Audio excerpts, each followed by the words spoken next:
I didn't ask for any of this. The title has no practical value. The business is broken. There are holes in the roof, the staff are revolting, and you, brother, are a coke-sniffing... Guy Ritchie's debut in television with The Gentlemen seems like an ideal match, where the span of 8 episodes gives plenty of opportunity to dive deeper into the extravagant characters he's known for creating.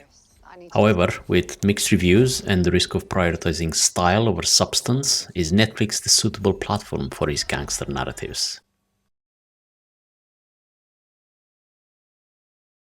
In this episode, we take a look at Guy Ritchie's dynamic career in filmmaking, examining both his hits and misfires to determine whether television is a more fitting avenue for his hallmark gangster movies.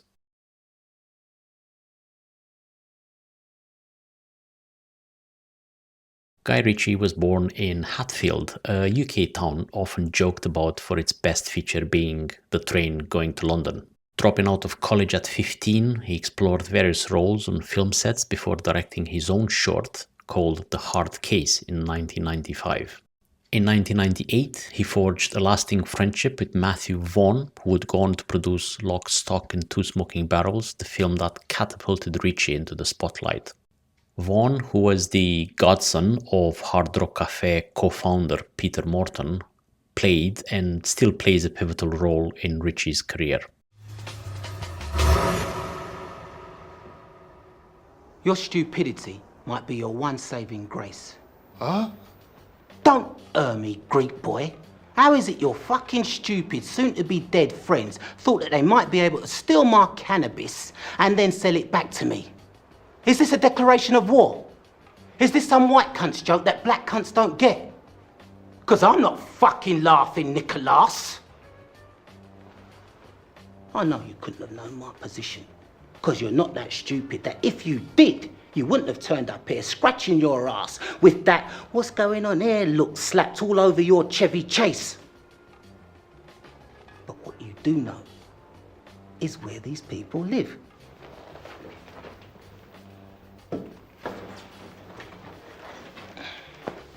If you hold back anything, I'll kill you.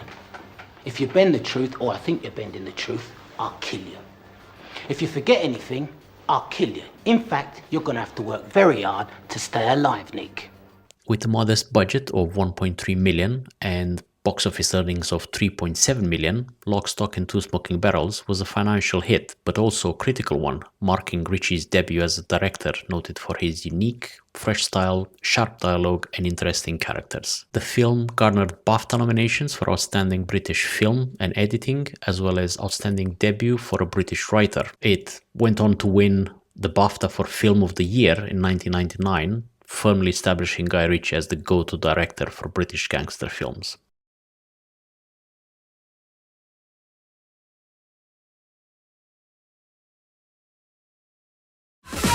Frankie Four Fingers has a diamond the size of a fist. 86 carats. Do you know something that I don't? Jeez. Building on the triumph of Lock, Stock and Two Smoking Barrels, Guy Ritchie and Matthew Vaughn secured a $6 million budget for their next venture, Snatch. Diamonds? I'm a boxing promoter. I've got a bare knuckle fight, so I want to use the pie kick.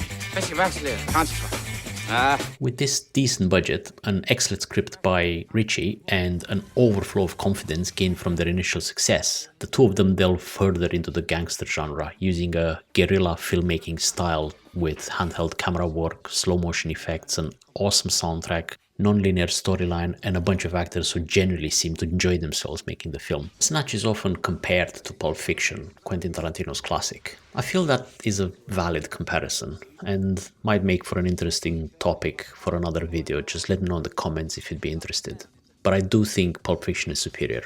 There are clear influences in Snatch from Tarantino's work, the disjointed timelines, the larger-than-life characters, the depiction of the criminal underworld, and the Tarantino-style dialogue with the famous sensible reasons for the characters' actions. Here's an example in Snatch. Hope this is not a bad moment.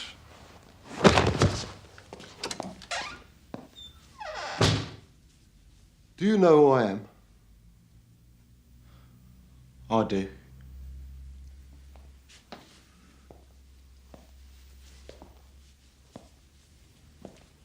Good. That'll save me some time then. Well, I don't.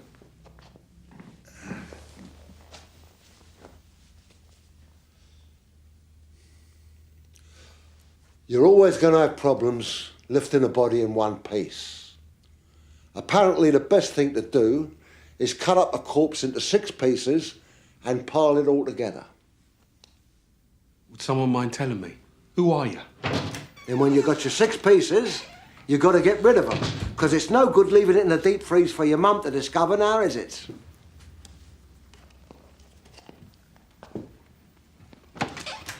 Then I hear the best thing to do is feed them to pigs. You've got to starve the pigs for a few days, then the sight of a chopped up body will look like curry to a pisshead. You've got to shave the heads of your victims and pull the teeth out for the sake of the piggish digestion. You could do this afterwards, of course, but you don't want to go sieving through pig shit now, do you? They will go through bone like butter.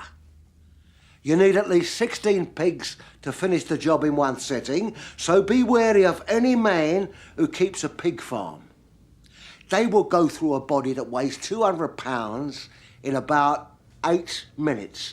That means that a single pig can consume 2 pounds of uncooked flesh every minute. Hence the expression, as greedy as a pig. That was a sensible explanation of why this gangster is employing a pig farm to get rid of bodies. In a similar fashion, in Tarantino's world, robbing restaurants makes perfect sense. I mean, the way it is now, taking the same risk as when you rob a bank. Taking more of a risk. Banks are easier. Federal banks ain't supposed to stop you in any way during a robbery. You're insured. Why should they give a fuck? Don't even need a gun in a federal bank. Heard about this one bloke who walks into a bank with a portable phone. He gives the phone to the teller. The bloke on the other end of the phone says, "We got this guy's little girl. If you don't give him all your money, we're gonna kill her." Did it work? Fucking right it works. That's what I'm talking about. Knucklehead walks into a bank with a telephone. Not a pistol, not a shotgun, but a fucking phone. Cleans the place out. They don't even lift a fucking finger. Did they hurt the little girl? I don't know. There probably never was a little girl in the first place. But the point of the story isn't a little girl. The point of the story is they robbed a bank with a telephone. You want to rob banks? I'm not saying I want to rob banks. I'm just illustrating that if we did, it'd be easier than what we've been doing. And no more liquor stores? What have we been talking about? Yeah, no more liquor stores. Besides, it ain't the giggle it used to be. There's too many foreigners own liquor stores. Vietnamese, Koreans, they don't even speak fucking English. You tell them, empty out the register. They don't know what the fuck you're talking about. They make it too personal. We keep on, one of these gook fuckers gonna make us kill them. I'm not going to kill anybody. I don't want to kill anybody either. But they'd probably put us in a situation where it's us or them. And if it's not the gooks, it's these old fucking Jews who've owned the store for 15 fucking generations. You've got Grandpa Irvin sitting behind the counter with a fucking Magnum in his hand. Try walking in one of those places with nothing but a phone. See how far that gets you. No, fuck it, forget it. We're out of it. Yeah, well, what then? Day jobs? Not in this life. What then? Garçon, coffee! This place. Garçon means boy.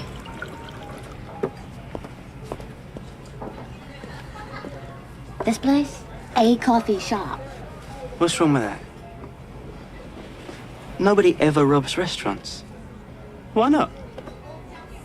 Bars, liquor stores, gas stations. You get your head blown off sticking at one of them.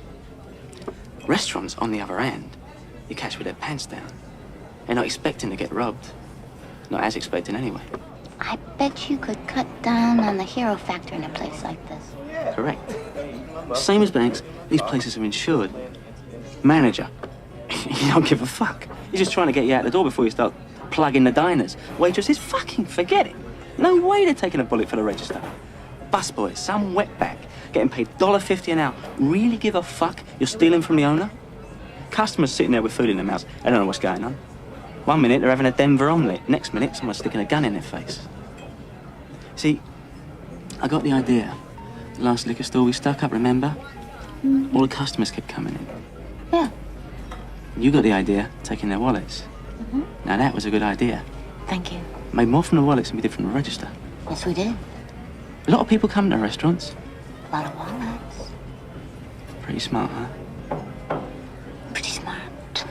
Reviews for Snatch came in strong, and so did the takings, with 83 million in sales, making this an instant success and a classic of the genre.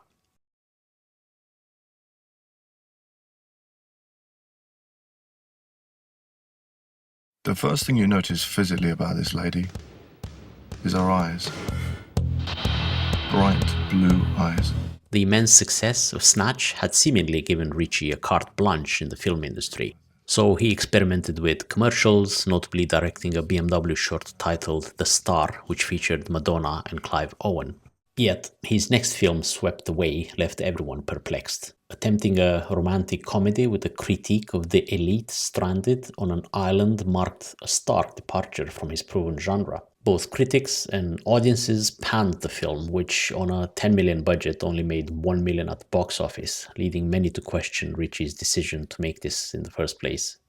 This sounded more like a project agreed over a bottle of whiskey or a sick game of I dare you to make a romantic comedy, which Ritchie lost with dire consequences. In an effort to fix his tarnished reputation, Ritchie's next film, Revolver, reunited him with Jason Statham, along stars like Ray Liotta and Mark Strong. And although it fared better than Swept Away at the box office, Revolver was still a commercial failure, based on a 27 million budget but with only 7.1 million in earnings. By now, the industry began to seriously doubt Ritchie's ability to deliver a profitable movie, and after those two films resulted in a combined loss of 30 million, it was a tough pill to swallow for any studio. Returning to his roots, Ritchie's RocknRolla sought to recapture the magic of his earlier successes with 18 million estimated budget and a script reminiscent to Snatch. Featuring a strong cast including Gerard Butler, Tom Wilkinson, Idris Elba, Tom Hardy, Mark Strong and many more, the film received a lukewarm critical reception. However, die-hard Ritchie fans contributed to its 25.7 million global gross, aiding to the rehabilitation of Ritchie's reputation as a filmmaker capable of making profitable films.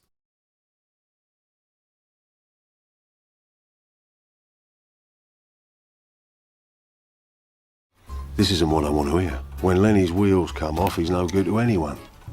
Now he's going to stick it straight on my lap, and Archie is going to have to go to work. Where was it, Len?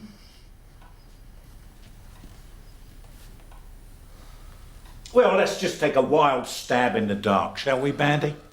Archie, slap him, send him to school, because I can't take no more of this. Now, you sort this out. Get that painting back, bring me a body. Because I'm going back to bed.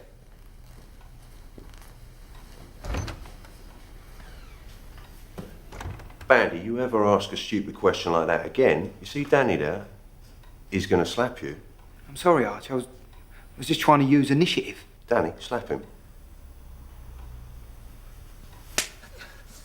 With the right, Danny, properly. No. Come on, do it properly with the back of the right hand. What, is this a tennis match, Arch? Slap him.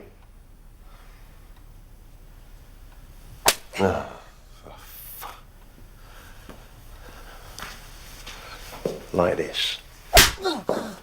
Now, if you can master a slap like that, there's no need for your clients to hold back. They will open up like a fountain full of words. No need for strong violence, no. They're transported back to their childhood. Putty in your hands. Ask Bandy. Look, thinks he's back at school. But he never went to school, though, Arch. You want to slap as well, Daniel? Eh? Now, if the slap don't work, you cut them or you pay them, but you keep the receipts, because this ain't the mafia. All right? Now get out there, look for the painting. RocknRolla demonstrated to Warner Brothers, the financier behind his next 3 films, that Guy Ritchie is capable to write, direct and manage large-scale projects efficiently, on time and within budget. This success paved the way for Ritchie to pitch a reimagined version of Sherlock Holmes to the executives of Warner Brothers. Put your money on the table. Welcome. The cards can illuminate your future. I have a feeling you're in danger. Actually, I prefer to read your fortune. Impressed with the approach, they allocated a 90 million budget and gave Ritchie the freedom to utilize that as he saw fit. Deploying his recognizable visual style and fresh approach to a great resource material, Ritchie also assembled a stellar cast including Robert Downey Jr., Jude Law, Rachel McAdams, Jared Harris, and many others, and the result was a box office smash that grossed $554 million and a follow-up just as successful. Now, generating $1 billion in revenue from 2 films solidified Guy Ritchie's status as a director capable of helming and delivering big-budget movies, plainly highlighting the value of consistency in producing films that at least break even. Despite not winning over critics, Ritchie's next 3 films saw varying degrees of box office success. The Man from U.N.C.L.E. achieved $110 million in sales with a budget of $75 million. King Arthur Legend of the Sword made a loss, bringing $149 million against a budget of $175 million. And the 2019 live-action adaptation of Aladdin, starring Will Smith as the genie, was a resounding success, amassing over $1 billion in sales with a $183 million budget.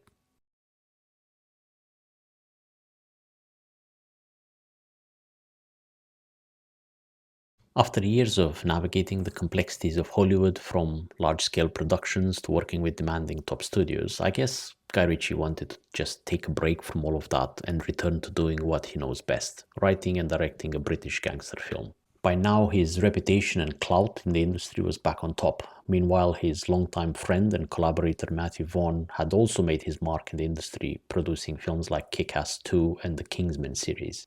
So, the 2 of them being influential in the industry, I would have expected them to continue to make big-budget films. Yet, Guy Ritchie decided to learn from the past and instead put together a quintessential British gangster movie called *TheGentlemen*. I am not for sale. And even if I was, you're several zeros short. Now, you may be able to buy your man sausage for that, but to me it just looks rude at breakfast. You're out of touch. You're forgetting the laws of the jungle, looking down on me.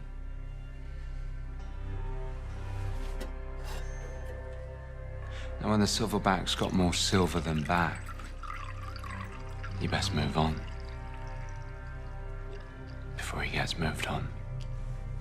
It's not dignified. It's beneath you, Michael. Trying to do you a favor. This is a big number.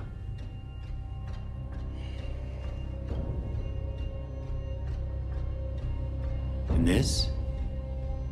Oh, this is a big gun. This film proves one thing: massive budgets are not a prerequisite for box office success. With a comparatively small budget of $22 million, but a strong script and a firm hand behind the camera, Guy Ritchie delivered a great film that made $110 million at the box office, basically quadrupling the initial investment. Despite the limited budget, Ritchie succeeded in assembling an impressive cast, including Matthew McConaughey, Charlie Hunnam, Jeremy Strong, Hugh Grant, Colin Farrell, Michelle Dockery, and all of them getting their fair share of screen time and that meaty Guy Ritchie dialogue. That is what a strong script and reputable director can do to a film.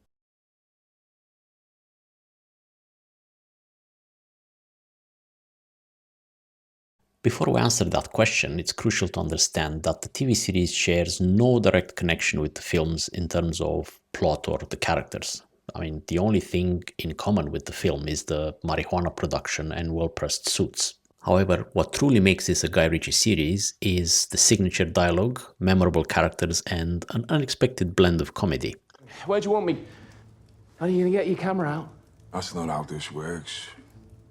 You're gonna dance, and then I will judge whether I deem your performance film-worthy. Do you know why you're dressed as a chicken? Oh, I don't know, to humiliate me in front of the whole fucking world? There's a reason I didn't ask you to get dressed as an eagle. Eagles don't dance. They soar through the air. But a chicken's the bottom of the food chain. You're a chicken, aren't you, Freddy? You had to get bailed out of a debt you couldn't repay. But you can repent. My brother's a big fan of repentance. And a proportion of this debt is his. He sees this dance as a parable. Therefore, you don't just pretend to be a chicken. You've got to actually be a chicken. Do you understand? The remedy is in the poison. Come on, let's see you, chicken. Over the first 8 episodes, the series introduces us to Eddie Horniman, played by Theo James, who inherits his father's rural estate and with it an illicit marijuana operation. Intent on breaking away from the criminal enterprise, Eddie is forced to undertake various tasks assigned by Susie Glass, played by Kaya Scodelario, hoping to secure a safer future for himself and his family. But as Eddie navigates these challenges, eliminating obstacles and making a ton of money, he finds himself wondering if he really wants out of the gangster life. So is it as good as a Guy Ritchie film? Well, it's hard to answer that question with a yes. Despite its polished style, dialogue, music and tone, the series does lack in substance and soon enough becomes predictable and drags along, especially in episodes 5 and 6. Don't get me wrong, this doesn't detract from its entertainment value. The series has the Guy Ritchie DNA all over it, and the slower moments are easier to swallow due to the presence and tight performances of its cast, including the supporting acts from Daniel Ings, Vinnie Jones, Jolie Richardson, and Gus Fring himself, Giancarlo Esposito. Sure enough, there is scope for a second season. Netflix hasn't signed this off, but the story leaves the door open for it. But it will be tough to infuse the energy of a Guy Ritchie film into 8 episodes in a second season. It will likely have to rely on good old-fashioned character development and a sharper focus on the societal commentary that the series has the potential for. As much as I would want to see that, I doubt Netflix will greenlit the second season, and the first reason for this will probably be the ratings. While the show pulled a decent 12.2 million views in the first 3 days after launch on Netflix, we have seen better performing series being cancelled, like Shadow and Bone or 1899. Second reason would be scheduling. At a minimum, the 2 main actors, Theo James and Kaya Scodelario, should return for a second season, but looking at IMDb, both already have projects in production, which means that they will be busy for another year. In addition, Guy Ritchie has no more than 7 upcoming projects, 4 of which he will be directing. He's a very busy man. What this means is if Netflix does go for another season of The Gentlemen, getting the team back together will be tough, meaning the season launch will be delayed and due to this delay, delivering lower ratings. This has happened before in the case of Shadow and Bone. I am a fan of Guy Ritchie's gangster films, with Snatch regularly landing on my top 10 all-time favorite films. While The Gentlemen is not his best, I will always be in line to see his next genre film, be it at the cinema or on Netflix. But what is your take? Are you a fan of Guy Ritchie's films in general or more of the gangster films he puts out? Let me know in the comments. And again, thanks for watching. Don't forget to like and subscribe. And a word of advice: be mindful of a man who owns a pig farm. See you soon.